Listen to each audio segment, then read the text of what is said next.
நீதியாகும்.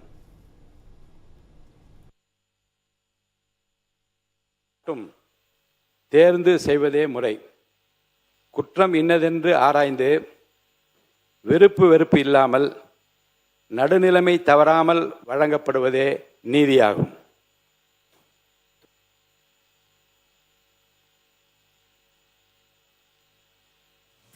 சிறப்பு கவன ஈர்ப்பு. எண்ணூர் கொசஸ்தலை ஆற்றின் கழிமுகம் பற்றி சட்டமன்ற பேரவை விதி 55 கீழ் மாண்புமிகு முன்னாள் முதலமைச்சர் எடப்பாடி கே பழனிசாமி அவர்கள் இது குறித்து ஏற்கனவே மாண்பு உறுப்பினர்கள் அக்ரி எஸ் கிருஷ்ணமூர்த்தி, திரு மாண்பு உறுப்பினர் OS மணியன், மாண்பு உறுப்பினர் R காமராஜ், மாண்பு உறுப்பினர் இரா ராஜேந்திரன்,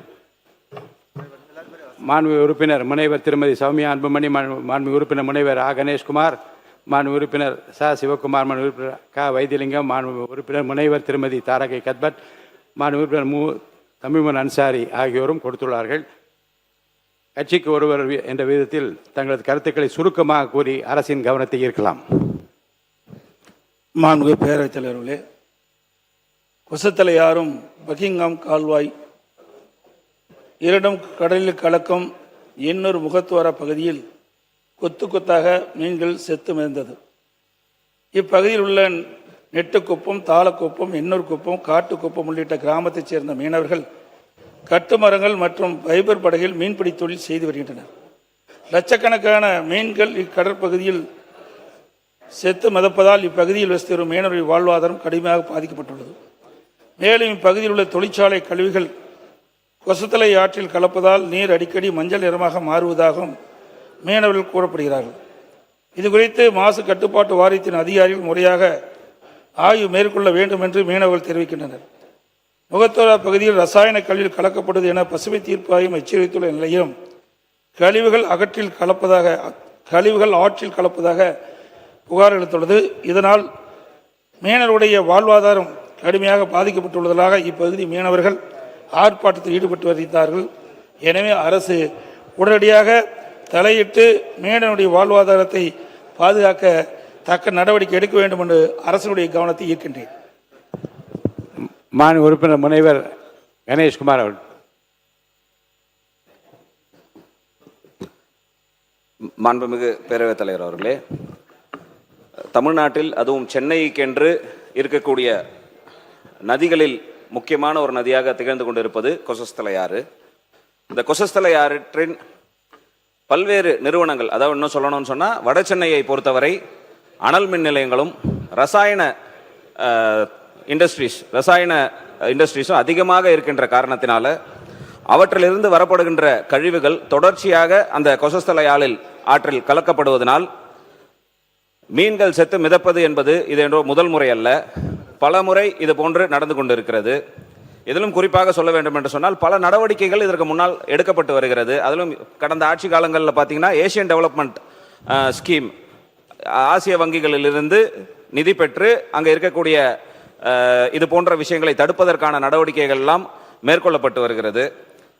மேலும் திருப்புகழ் கமிட்டி அவர்கள் கொடுக்கப்பட்டிருந்த அந்த ஆய்வறிக்கையில் இது குறித்து இதற்கும் தேவையான விஷயங்கள் கொடுக்கப்பட்டிருக்கிறது என்று தெரிய வருகிறது. ஏன்னா மாண்புமிகு அமைச்சர் அவர்கள் பேப்பரில் தான் வந்தது, திருப்புகழ் கமிட்டி ஆய்வு வரலன்னாரு. ஆனால் திருப்புகழ் அவர்கள் நேரடியாகவே வந்து கொடுத்ததாக எங்களுக்கு தகவல் சொல்கிறார். இன்றைக்கும் வேண்டுமானாலும் அவர்கிட்ட மரியாதைக்குரிய IAS அதிகாரி திருப்புகழ் அவரிடம் அறிக்கைகள் கையில் இருக்கிறது என்று கூறுகிறார். நான் நேராக தான் வந்து அமைச்சரிடமே அந்த திருப்புகழ் கமிட்டி அறிக்கையை சமர்ப்பித்தேன் என்று சொல்கிறார். தொடர்ச்சியாக ஏன்னா இது இன்னைக்கு நேற்று நடக்கலை, கொஞ்ச நாளைக்கு முன்னாடி கூட நம்ம பார்த்தோம் சொன்னா கும்மிடிப்பூண்டி பகுதியில் இருக்கக்கூடிய அமோனியா கசிவு, அதுவும் சுற்றுச்சூழல் சம்பந்தப்பட்டது தான். எனவே நம்முடைய சுற்றுச்சூழல் துறை என்பது உடனடியாக சுற்றுச்சூழலை பாதிக்கின்ற அனைத்து நிறுவனங்கள் மீதும் கடுமையான நடவடிக்கைகளை மேற்கொள்ள வேண்டும். இதற்கென்று தனியாக ஒரு விசாரணை ஆணையம் அமைத்து சுற்றுச்சூழல் மேலும் தமிழகத்தில் பாதிக்கப்படாமல் இருப்பதற்கு கடுமையான நடவடிக்கைகளை மேற்கொள்வதற்கு நம்முடைய அரசு முன்வர வேண்டும். ஏன்னா இதை இப்போ விட்டோம்னா அடுத்தது பழவேற்காடு ஏரி என்பது ஒரு காலத்துல இறால், நண்டு எல்லாம் வந்து மிக அதிகமான வளம் இருந்த ஏரியாக இருந்து கொண்டு இருக்கிறது. மீன் வளம் பாதிக்கப்படுகிறது, சுற்றுச்சூழல் பாதிக்கப்படுகிறது, கடல் வளம் பாதிக்கப்படுகிறது. இதையெல்லாம் விட அதிகமாக நம்முடைய வாழ்வாதாரம், மக்களுடைய உடல்நிலை பாதிக்கக்கூடிய சூழ்நிலை இருக்கின்ற காரணத்தினாலே அரசு மிக முக்கியமாக இந்த விஷயத்தில் கனிவோடு பரிசீலனை செய்து, கனிவோடுன்றதை விட கடுமையாக பரிசீலனை செய்து கவனத்துடன் மேற்கொண்டு நடவடிக்கை எடுக்க வேண்டும் என்று பாட்டாளி மக்கள் கட்சியின் சார்பாக இந்த அவையின் கவனத்தை ஈர்த்து அமர்கிறேன். மாண்புமிகு முன்னாள் அமைச்சர் திரு தங்கம் தென்னரசு அவர்கள். மாண்புமிகு பேரவைத் தலைவர் அவர்களே, சென்னையை சுற்றி இருக்கக்கூடிய பல பகுதிகள் சூழலியல் முக்கியத்துவம் வாய்ந்த பகுதிகளாக இன்றைக்கு இருக்கிறது. குறிப்பாக வடசென்னை பகுதியில் இருக்கக்கூடிய கொசஸ்தலை ஆறு, எண்ணூர் கழிமுக பகுதிகள் என்பது இந்த சென்னையை சுற்று வட்டாரத்தில் இருக்கக்கூடிய நிலப்பரப்பினுடைய ஜீவாதாரமாக விளங்கக்கூடிய பகுதிகள். அது பொதுமக்களுக்காக மட்டுமல்ல, அதை நம்பி பல்வேறு உயிரினங்கள், பல பறவைகள், பல குடும்பங்கள் அதை நம்பி இருக்கக்கூடிய சூழல். குறிப்பாக மீனவர்கள் இந்த பகுதியிலே அந்த வளங்களை நம்பி இருக்கக்கூடிய நிலையில் தொடர்ந்து அங்கே இருக்கக்கூடிய இந்த ஆறு பல்வேறு காரணங்களாலே மாசுபடக்கூடிய நிலை வருகிறது. அதற்கு குறிப்பாக வடசென்னை பகுதியை தாண்டி இருக்கக்கூடிய எண்ணூர் பகுதிகளிலே ஏற்பட்டிருக்கக்கூடிய பல்வேறு தொழிற்சாலைகள், மணலி போன்றிருக்கக்கூடிய பகுதிகள், எண்ணூர் பகுதிகளில் வந்திருக்கக்கூடிய தொழிற்சாலைகள், அந்த தொழிற்சாலை கழிவுகளில் வரக்கூடிய பிரச்சனைகள். ஏற்கனவே திராவிட முன்னேற்ற கழக ஆட்சியில் இதே போல ஒரு எண்ணெய் கசிவு ஏற்பட்டு அங்கே பிரச்சனை வந்தபோது நம்முடைய எதிர்க்கட்சி தலைவர் அவர்கள் அன்றைக்கு நம்முடைய அமைச்சராக இருந்த சகோதரர் மையநாதன் அவர்களை அழைத்து கொண்டு அங்கே நேரடியாக சென்று அவற்றை எல்லாம் ஆய்வு செய்து அந்த நிவாரணங்களை வழங்கினார்கள்.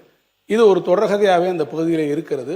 அது பெருமளவிலே சூழலியல் கேடுபாடுகளை உருவாக்குவதோடும் அங்கே இப்போது மீன்கள் செத்து மிதக்கக்கூடிய அளவிற்கு அது அங்கே நம்பி இருக்கக்கூடிய மீனவர்களுடைய வாழ்வாதாரத்தை பாதிக்கக்கூடிய அளவில் சூழல்நிலையை முற்றமாக கெடுக்கக்கூடிய வகையில் அமைந்திருக்கக்கூடிய காரணத்தால் அரசு அதற்கான உடனடியான நடவடிக்கைகளை மேற்கொண்டு தொடர்ந்து இந்த கேடுபாடுகளில் இருந்து அந்த பகுதியை காப்பாற்றக்கூடிய வகையில் ஒரு சூழலியல் மண்டலமாக அதை உருவாக்கக்கூடிய வகையிலே அரசு நடவடிக்கைகளை மேற்கொள்ள வேண்டும் என்று அரசின் கவனத்தை ஈர்த்து அமைக்கிறேன். மாண்புமிகு உறுப்பினர் முனைவர் திருமதி தாரகை கத்பட் அவர்கள். மாண்புமிகு பேரவைத் தலைவர் அவர்களே, சென்னை எண்ணூர் முகத்துவாரத்தில் லட்சக்கணக்கான மீன்கள் இறந்து மிதப்பது குறித்து மீன்வளத்துறை ஆய்வுக்கு அனுப்பப்பட்டுள்ளதாக கூறுகிறார்கள். இந்த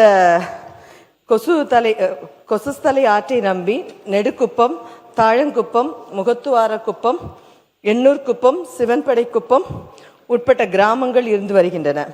இந்த ஆற்றின் அருகே பல தொழிற்சாலைகள் இயங்கி வருகின்றன.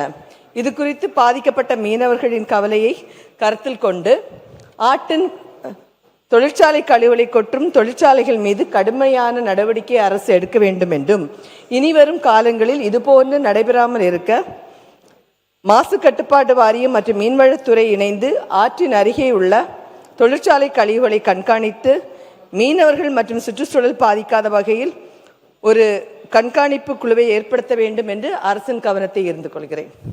மாண்புமிகு சுற்றுச்சூழல் துறை அமைச்சர் அவர்கள். மாண்புமிகு பேரவைத் தலைவர் அவர்களே, போன ஞாயிறு அன்று ஒரு 7:30 மணிக்கு திருவொற்றியூர் எம்எல்ஏ எனக்கு தொலைபேசி வாயிலாக அன்னைக்கு கால் பண்ணி இந்த மாதிரி கொசஸ்தலை ஆறில் நிறையா மீன்கள் செத்து மிதக்குது, அது என்னென்னு பார்க்கணும் சார் அப்படின்னு சொன்னாங்க. உடனே என்னோட மேற்கன்ற அமைப்பு இங்கே ஏற்கனவே இருக்குது. மணாலி என்னோட முக்கியமாக ஆலைகளை கண்காணிக்கணும்னா மேற்கன்ற அமைப்பு மாசுக்கட்டு வாரியம் வாரியம் இதில் செயல்படுது. அவங்களோட உடனே நான் அறிவுறுத்தல் மேலே 8 மணிக்கே ஆஃபீஸர்ஸ்லாம் கிளம்பி போனாங்க. போனதில் நிறையா மீன்கள் செத்து கிடந்தது.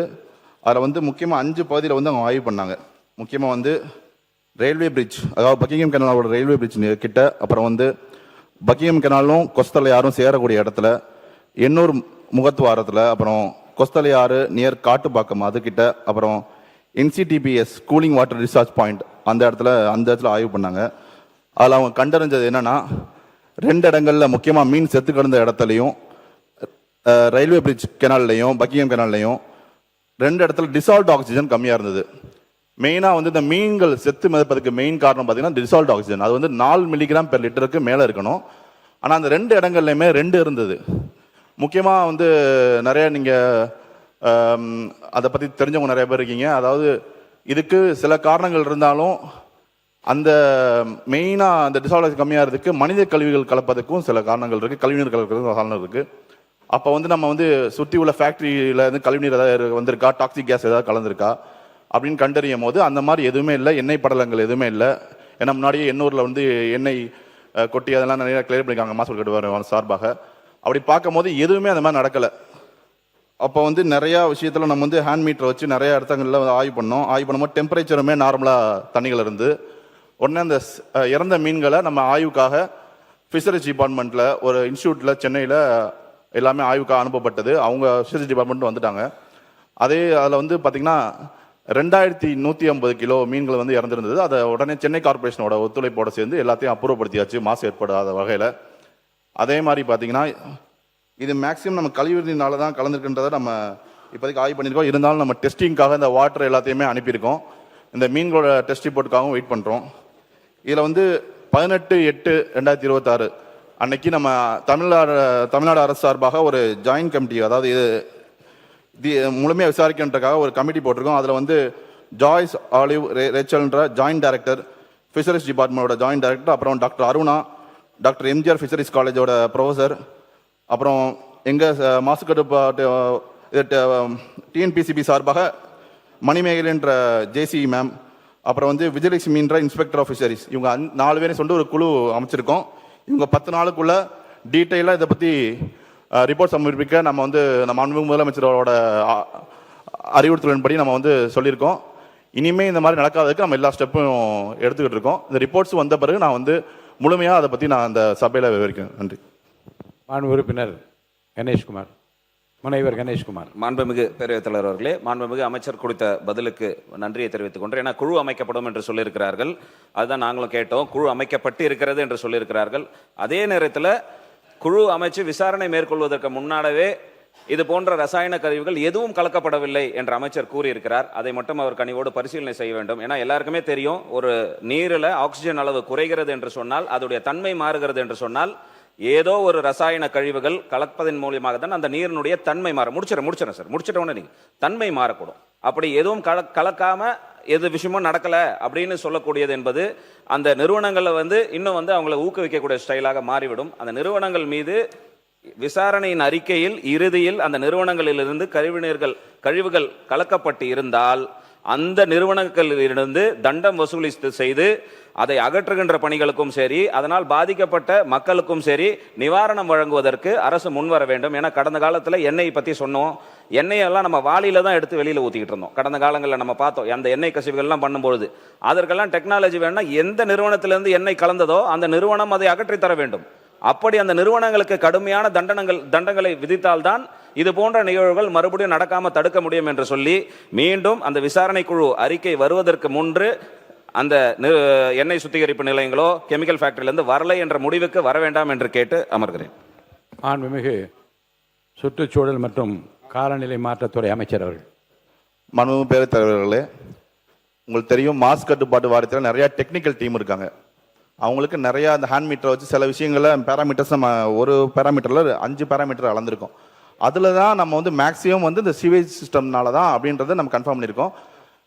அதை கன்ஃபார்ம் பண்ணுறதுக்காக டெஸ்டிங்க்கு நம்ம அனுப்பியிருக்கோம். மேக்ஸிமம் ஒருவேளை அந்த நான் சொல்கிற மாதிரி தான் எப்போவுமே தமிழ்நாடு அரசு, இந்த எங்களோட அரசு மாண்புமிகு முதலமைச்சர் தலைமையில் ஆட்சிக்கு வந்த பிறகு குற்றம் செய்கிற, அதாவது சுற்றுச்சூழலை பாதிக்கக்கூடிய, மீன்வளத்தை பாதிக்கக்கூடிய எந்த ஃபேக்ட்ரியாக இருக்கட்டும், நிறுவனமாக இருக்கட்டும், தப்பு பண்ணால் கண்டிப்பாக நாங்கள் விட மாட்டோம். நீங்கள் ரீசெண்டாக பார்த்துருப்பீங்க, கடந்த 3 மாதமாக ஒவ்வொரு இடத்துக்கும் கடுமையாக ஆய்வு சேர்ந்து, அதாவது டையிங் யூனிட்டாக இருக்கட்டும், நிறைய இடத்துங்களில் ஆற்று இருக்கக்கூடிய எந்த நிறுவனமாக இருக்கட்டும், பாரபட்சம் பார்க்காம இந்த அரசு வந்து கடுமையான நடவடிக்கை எடுத்துகிட்டு இருக்கோம். அதனால் இதில் வந்து நாங்கள் முக்கியமாக மணலி எண்ணூர் பகுதியில் பாதாள சாக்கடை திட்டம் வந்து சரியாக செயல்படுத்தப்படலை. அதுக்கு சரி பண்ணுறதுக்கு நாங்கள் முழுவீச்சில் இறங்கியிருக்கோம். அதனால தான் இந்த சீவேஜ் வாட்டர் சிஸ்டம் கலந்ததாக நாங்கள் கேள்விப்படுறோம். அதே மாதிரி இந்த சாக்கடை மனித கழிவினால தான் டிசால்வ் ஆக்சிஜன் ரொம்ப கம்மியாகும். அதனால தான் டெக்னிக்கல் டீம் வச்சு சொல்லி நான் ஓரளவு அதை விஷயத்த சொல்கிறோம். மற்றபடி ஃபேக்ட்ரியில் கழிவு மேக்ஸிமம் கிடக்கலன்றதான் எங்களோட அறிக்கைன்றதை.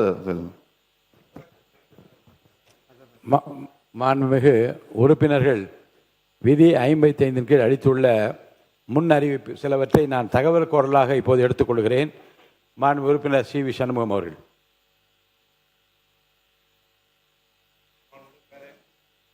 மாண்புமிகு பேரவைத் தலைவர் அவர்களே, மாண்புமிகு முன்னாள் முதலமைச்சர் மாண்புமிகு அம்மா அவருடைய திருவுருவ சிலையை மெரினா கடற்கரையில் இருக்கின்ற தமிழ்நாடு உயர்கல்வி மன்றத்தில் இருக்கின்ற திரு ஜே அம்மா மாளிகையிலே வளாகத்திலே முழு உருவ சிலை அமைக்கப்பட்டிருக்கிறது. அந்த முழு உருவ சிலையிலே இப்போ பராமரிக்கப்படாமல் அம்மாவுடைய பிறந்தநாள் அன்று மட்டும் அரசின் சார்பாக மாலை அணிவிக்கப்படுகிறது. மற்ற நாட்களில் அது பராமரிக்கப்படாமல் இருக்கிற காரணத்தால் மாண்புமிகு பேரவைத் தலைவர் வாயிலாக இந்த அரசு மாண்புமிகு அம்மாவுடைய சிலைக்கு தினந்தோறும் மாலை அணிவிப்பதற்கும் முன்வழியாக செல்வதற்கு வழி ஏற்படுத்தி தந்து வேண்டுமென்றால் அந்த பராமரிப்பு செலவையும் மாலை அணிவிப்பதையும் நாங்களே ஏற்றுக்கொள்கிறோம் என்று மாண்புமிகு முதலமைச்சர் அவர்களுக்கு நான் ஏற்கனவே கடிதம் கொடுத்திருக்கிறேன். மாண்புமிகு பேரவைத் தலைவராக அதை முதலமைச்சருடைய கவனத்திற்கு கொண்டு சென்று அதை நிறைவேற்றி தருமாறு கவனத்தை கேட்டுக்கிறேன். மாண்புமிகு உயர்கல்வித்துறை அமைச்சர் அவர்கள்.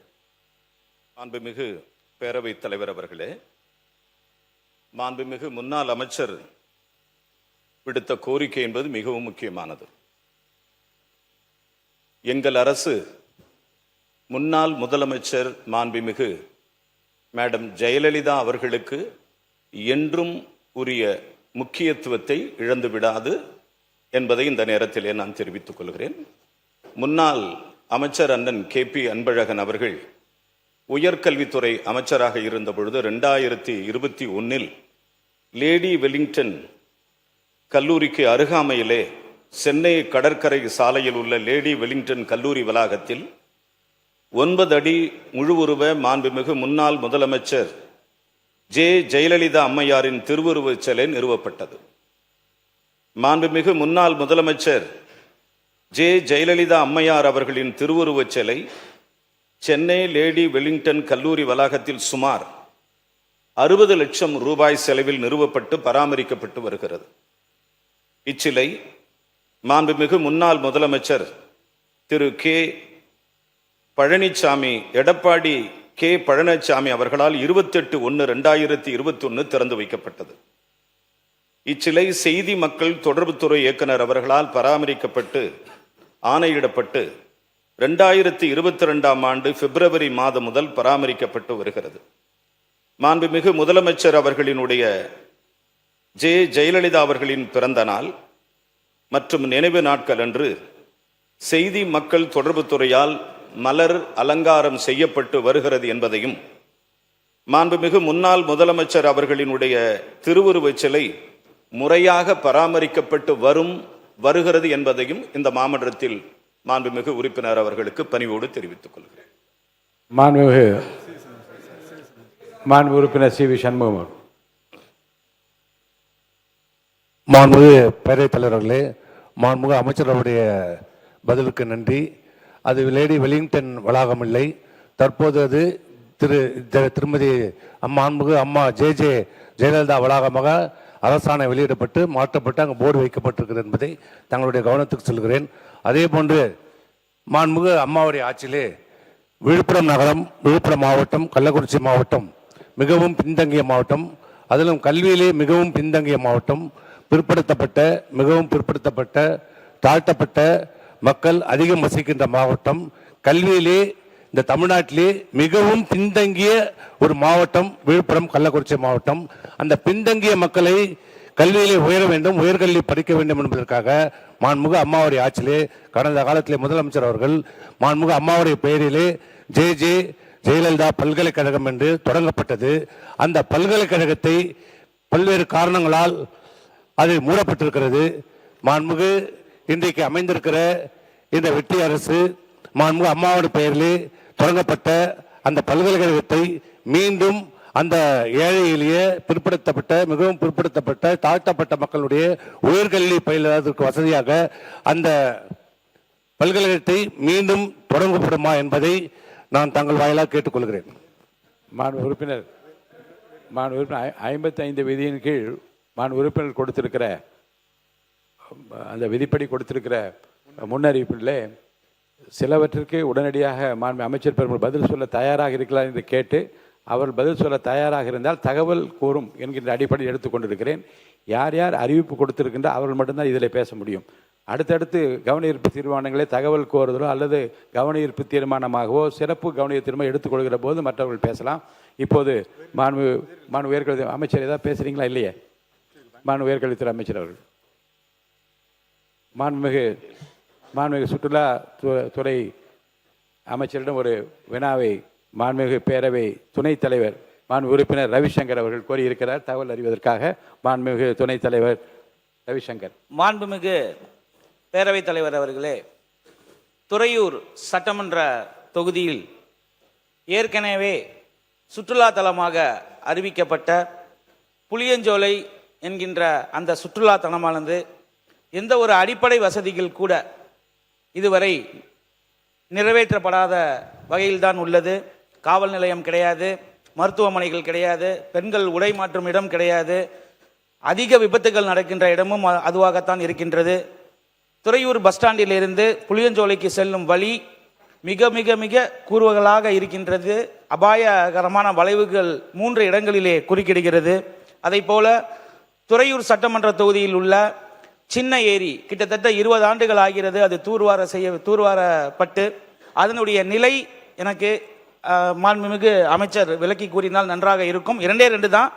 ஒன்று, புளியஞ்சோலையினுடைய கண்டிஷன் என்ன கண்டிஷன், ஆல்ரெடி அது பிக்னிக் ஸ்பாட்டாக அறிவிக்கப்பட்டுட்டாங்க. அதனுடைய நிலை தற்போது என்னவாக இருக்கிறது, சின்ன ஏரியினுடைய நிலை என்னவாக இருக்கிறது, எஸ்டிபிக்கு ஃபார்வர்ட் பண்ணியிருக்காங்க, யுஃபிசல்ல பெண்டிங் இருக்குன்னு சொல்லியிருக்காங்க. பச்சைமலையினுடைய சுற்றுலாத்தலம் அது எந்த அளவில் இருக்கிறது என்பதை மட்டும் மாண்புமிகு பேரவைத் தலைவர் வாயிலாக மாண்புமிகு அமைச்சர் அவர்களை விளக்கம் தருமாறு அன்புடன் கேட்டுக்கொண்டு விட. மாண்புமிகு சுற்றுலாத்துறை அமைச்சர் அவர்கள். மாண்புமிகு பேரவைத் தலைவர் அவர்களே, திருச்சிராப்பள்ளி மாவட்டம் துறையூர் வட்டத்தில் அமைந்துள்ள புளியஞ்சோலை திருச்சிராப்பள்ளி நகரத்திலிருந்து சுமார் 80 கிலோமீட்டர் தொலைவில் அமைந்துள்ள ஒரு முக்கியமான இயற்கை சுற்றுலாத்தலமாகும். ஏற்கனவே ரூபாய் 32,82,000 மதிப்பீட்டில் உடை மாற்றுகின்ற அறை, இருசக்கர வாகன நிறுத்துமிடம், பொருட்கள் வைப்பறை, குடிநீர் வசதி, அணுகுசாலை உள்ளிட்ட அடிப்படை சுற்றுலா வசதிகள் ஏற்படுத்தப்பட்டு பணிகள் நிறைவு செய்யப்பட்டுள்ளன.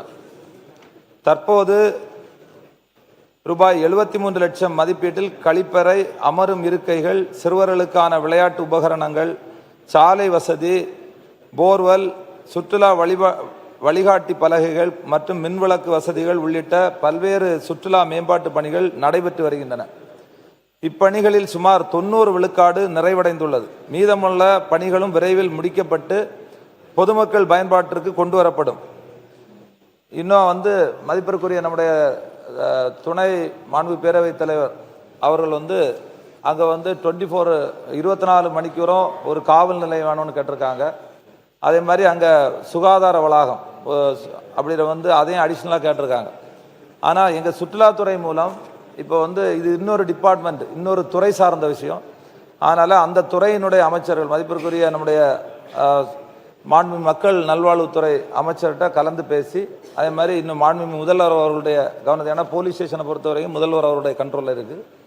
மாண்புமிகு தமிழக முதல்வர் அவரோடு கலந்து பேசி அதை என்னென்ன அடிப்படை வசதிகள் மேற்கொள்ளப்பட வேண்டுமோ அதை வரக்கூடிய காலங்களில் அதை கலந்து பரிசீலித்து அதற்கான நடவடிக்கை மேற்கொள்ளப்படும் என்பதை மாண்புமிகு பேரவைத் தலைவர் வாயிலாக மாண்புமிகு துணை சபாநாயகர்கள்ட்ட தெரிவித்துக் கொள்கிறோம். மாண்புமிகு உறுப்பினர் திரு SP வேலுமணி அவர்கள் வருவாய்த்துறை பற்றி தகவல் அறியும் வேண்டாமா? அது சரி. மாண்புமிகு உறுப்பினர் வேலுமணி அவர்கள் நீங்கள் ஒரு கோரிக்கை வச்சிருந்தீங்க, அதை பற்றி விவரம் மாண்புமிகு வருவாய்த்துறை அமைச்சர் நீங்கள் பேசுங்க.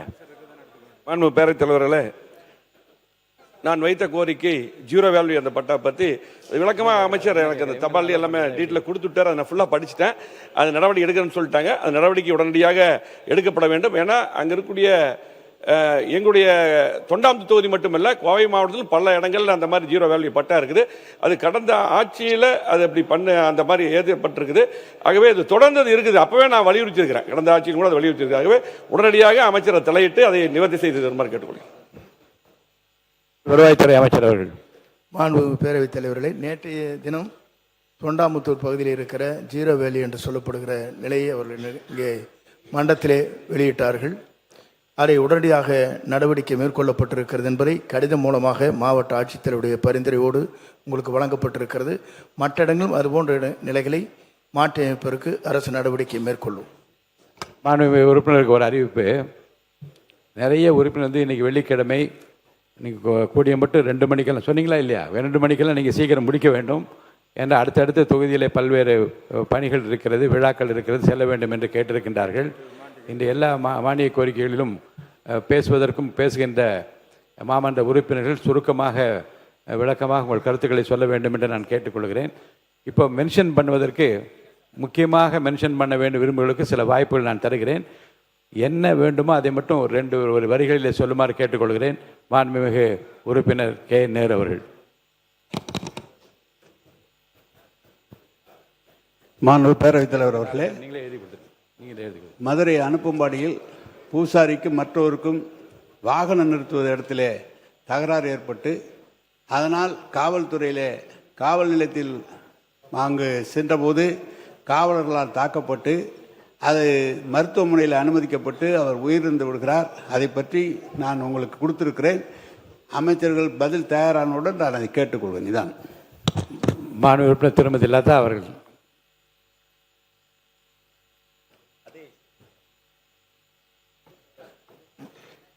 மாண்புமிகு பேரவைத் தலைவர் அவர்களே, மாநகராட்சி போக்குவரத்து கழகங்களின் நடத்துனர்களை நியமிப்பதற்கு உத்தரப்பிரதேசத்தில் உள்ள சிந்தூரி மேனேஜ்மெண்ட் சொல்யூஷன் நிறுவனத்திற்கு 250 பேரை ஒப்பந்தம் அடிப்படையில் நியமிக்க தமிழக அரசு ஆணை வழங்கியிருப்பது உடனடியாக ரத்து செய்ய வேண்டியதன் அவசியம் குறித்து போக்குவரத்து துறையை நேரடியாக பணி நியமனம் செய்ய வேண்டியதன் அவசியம் குறித்தும் கவனத்தை ஈர்த்து அமர்கிறேன்.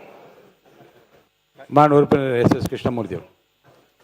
மாண்புமிகு பேரவைத் தலைவர் அவர்களே, திருவண்ணாமலை மாவட்டம் கலசப்பாக்கம் சட்டமன்ற தொகுதியிலே உள்ளடங்கியிருக்கின்ற தென் கைலாயம் என்று அழைக்கப்படுகின்ற பர்வதமலைக்கு ஆயிரக்கணக்கான பக்தர்கள் வந்து செல்கிறார்கள். தற்பொழுது மாவட்ட நிர்வாகத்தின் மூலமாகவும் வனத்துறையின் மூலமாகவும் 700 பேர் மட்டுமே தரிசனம் செய்யலாம் என்று கட்டுப்பாடு விதிக்கப்பட்டுள்ளதால் பக்தர்கள் மத்தியிலே ஏற்பட்டுள்ள கொந்தளிப்பை குறித்து மாண்புமிகு அறநிலையத்துறை அமைச்சருடைய கவனத்திற்கு கொண்டு வருகிறேன். மாண்பு உறுப்பினர் திரு சுனில் ஆனந்த் அவர்கள். பல கோடி நெஞ்சங்களில் அன்போடு மானிய கோரிக்கை வரும்போது பதில் சொல்லுவாங்க. மானிய கோரிக்கை வரும்போது பதில் சொல்லலாம். நீங்க உட்காருங்க. பதில் வச்சிருக்கீங்களா நீங்க மாண்பு அமைச்சர்? இல்லை, are you ready with reply வச்சிருக்கீங்களா? அப்போ நீங்க சொல்லலாம். சொல்லுங்க. உட்காருங்க. மாண்புமிகு பேரவைத் தலைவர் அவர்களே, மாண்புமிகு உறுப்பினர் அவர்கள் இந்த பிரச்சனையை பற்றி என்னிடம் எழுப்பிய போது உடனடியாக அது தொடர்பாக மாவட்ட ஆட்சியரிடமும் அதே போல வனத்துறை அதிகாரிகளிடமும் கலந்து பேசி ஆலோசிக்கப்பட்டுள்ளது. கூடிய விரைவில் ஏற்கனவே இருந்தது போல அனைத்து பக்தர்களையும் அனுமதிப்பதற்கான சாத்தியக்கூறுகளை ஆராய்ந்து அந்த நடவடிக்கை எடுப்பதற்கான முயற்சிகள் மேற்கொள்ளப்பட்டு வருகிறது என்பதை இந்த அவையின் சார்பில் தெரிவித்துக் கொள்கிறேன். பல கோடி நெஞ்சங்களில் அன்போடு அமர்ந்திருக்கும் எங்கள் தலைவா, 100 நாளில் நல்மாற்றம் தந்த தமிழகத்தின் முதல்வா, வணங்குகிறேன். கவனத்தை இருக்கிற அல்லது இதை பற்றி அறிய விரும்புகிறேன், அதை மட்டும் சொல்லுங்க. பேரவைத் தலைவர் அவர்களே, எனது மேட்டுப்பாளையம் தொகுதியில் உள்ள குளம், குட்டைகள், அத்திக்கடவு, அவிநாசி திட்டம் 1 பெரும்பளவில் சேர்க்கப்படவில்லை. ஆகவே விடுபட்ட குளம், குட்டைகள், அத்திக்கடவு, அவிநாசி திட்டத்தில் சேர்க்க வேண்டும். கூடலூர் நகராட்சி, பெளிச்சி, வீரபாண்டி மற்றும் பெரியநாயக்கம்பாளையம் ஆகிய பேரூராட்சிகளில் குடிநீர் தேவை பூர்த்தி செய்ய தனி திட்டம் உருவாக்கி தர வேண்டும். பவானி ஆற்றில் நெல்லித்துறைக்கு மேலே டோமன் பாறை அணை அருகே ஒரு தடுப்பிணை கட்டித்தர வேண்டும். பில்லூர் அணை கடந்த 50 ஆண்டுகளாக தூர்வாரப்படாத காரணத்தினால் 65% வண்டல் மண் படிந்துள்ளது. இதனால் முழு கொள்ளளவு நீர் தேக்க முடியவில்லை. ஆகவே பில்லூர் அணையை தூர்வார வேண்டும். திருப்பூர் திருப்பூர் 2வது குடிநீர் திட்டத்தில் 27 MLD தண்ணீரை சிறுமுகையில் அடுத்துள்ள இரும்பரை, மூடுதுறை உட்பட்ட 9 ஊராட்சிகளுக்கு வழங்க வேண்டும். பேச வாய்ப்பளித்த பேரவைத் தலைவர்களுக்கு நன்றி. மாண்பு உறுப்பினர் ஹரிபாஸ்கர் அவர்கள். மாண்புமிகு பேரவைத் தலைவர் அவர்களே, ஈரோடு மாவட்டம் அந்தியூர் சட்டமன்றத்திற்குட்பட்ட அரக்கன்கோட்டை மற்றும் தடப்பள்ளி வாய்க்கால் மூலம் பாசனம் பெறும் விவசாய பகுதிகளில் விளையும் நெல்மணிகளை அரசு நேரடி கொள்முதல் நிலையத்தின் மூலமாக வாங்கப்படுகிறது. ஆனால் விவசாயிகளிடமிருந்து ஒரு நெல் மூட்டைக்கு ரூபாய் 35 வசூல் செய்யப்படுகிறது. அவ்வாறு விவசாயிகளிடமிருந்து வசூல் செய்யக்கூடாது என்று அன்புடன் கேட்டு அவர்கள் விவசாயிகள் மிகவும் மனவேதையுடன் இருப்பதால் அமைச்சர் அவர்கள் நடவடிக்கை எடுப்பாரா என்பதை அரசின் கவனத்தை ஈர்த்து அமர்கிறேன். வேர்பட்டி ராமச்சந்திரன். மாண்புமிகு பேரவை தலைவர் அவர்களே, தேனி மாவட்டம் மேகமலை வரசநாடு பகுதியில் 3-4 தலைமுறையாக வாழ்ந்து வருகின்ற மக்களை புலிகள் காப்பகம் மற்றும் சுற்றுச்சூழலுக்கு அவர்களால் ஆபத்து ஏற்படுகிறது என்று கடந்த 19ஆம் தேதி உச்ச நீதிமன்றத்தில் 2 நீதிபதிகள் கொண்ட அமர்வில் அந்த மக்களை வெளியேற்றப்பட வேண்டும், அதே போல குடிநீர் மின்சாரத்தை துண்டிக்க வேண்டும் என்று தீர்ப்பு வழங்கப்பட்டிருக்கிறது. நம்முடைய அரசு 3 நீதிபதிகள் கொண்ட அமர்வுக்கு சீராய்வு மனுக்கள் தாக்கல் செய்து அந்த மக்களுடைய வாழ்வியலிலும் அதே போல அவர்களுக்கான வன உரிமை சட்டம் 2006 படி பட்டா வழங்கி நம்முடைய அரசு உச்ச நீதிமன்றத்தில் அந்த சீராய்வு மனுக்களை தாக்கல் செய்ய வேண்டும் என்று இந்திய கம்யூனிஸ்ட் கட்சியின் சார்பாக மாண்புமிகு சட்டத்துறை அமைச்சர்களை கவனத்துக்கு ஈர்த்து அமர்கிறேன். மாண்பு உறுப்பினர் எஸ் பாலமுருகன்.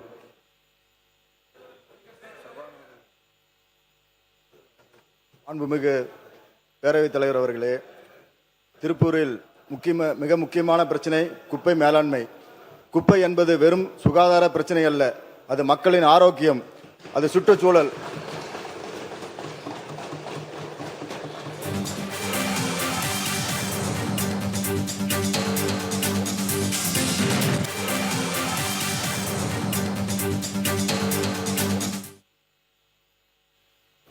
மாண்புமிகு பேரவைத் தலைவர் அவர்களே, திருப்பூரில் மிக முக்கியமான பிரச்சனை குப்பை மேலாண்மை. குப்பை என்பது வெறும் சுகாதார பிரச்சனை அல்ல, அது மக்களின் ஆரோக்கியம், அது சுற்றுச்சூழல், அது ஒரு நகரத்தின் மரியாதை. அந்த மரியாதையை கடந்த ஆட்சியாளர்கள் காப்பாற்ற தவறிவிட்டனர். குப்பைகளை நீர்நிலையங்களிலும் விவசாய நிலங்களிலும் கொட்டி நிரப்பினர். மேலும் சில சமூக விரோதிகள் பல இடங்களில் தீ வைத்து எரிப்பதனால் ஒவ்வொரு பகுதியிலும் மக்கள் அந்த மாசுபட்ட காற்றினால் பாதிக்கப்படுகின்றனர்.